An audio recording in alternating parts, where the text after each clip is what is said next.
पाशा, ठीक कह रहे हैं आप, लेकिन ये सब कुछ होगा कैसे, ये बताइए। क्या हो गया इसहाक, तुम्हें मुझ पर भरोसा नहीं रहा? है पाशा, क्यों नहीं है। एक बार आपकी बात ना सुनने की गलती कर चुका हूं, कत्ल कर चुका हूं, तो खोजो मुझे।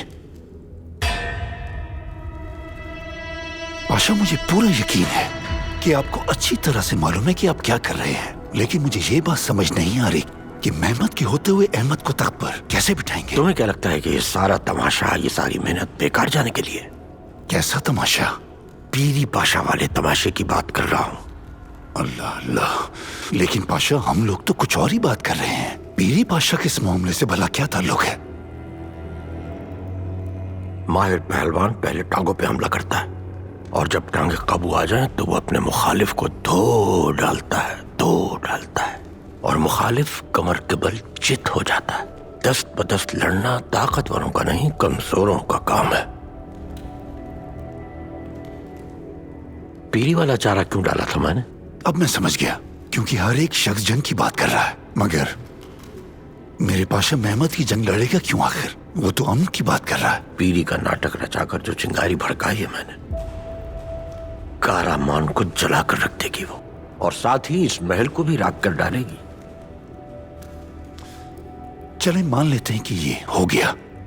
ये कहना चाहता हूं मैं, मेहमद मुहिम पर रवाना हो गया। अच्छा, क्या आसान होगा अहमद को निकालना हरम से, और आला सुल्तान के होते हुए? क्या कहा था मैंने? ये कि हमला टांगों पर होता, और मेहमद इस वक्त 2 टांगों पर खड़ा है।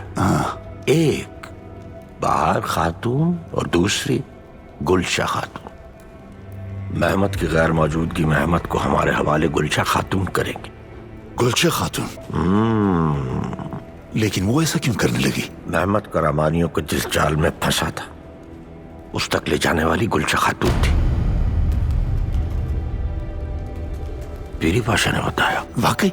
हाँ। तो फिर गुलशा की जान कैसे छूटी? तब वो एक शहजादा था, लेकिन अब एक सुल्तान है, इस वजह से। यानी ये कह रहे हैं कि गुलशा खातून एक बार फिर गिर जाएगी मेहमद की नजरों से? अरे वो हरम में बेमकसद घूम रही है, याद नहीं क्या हुआ था उनके साथ? हलीमा खातून कैसे बेबस हो गई थी। वो जो बेबस हो जाते हैं, उनको कोई सहारा नहीं मिलता तो हमारे पास आते हैं।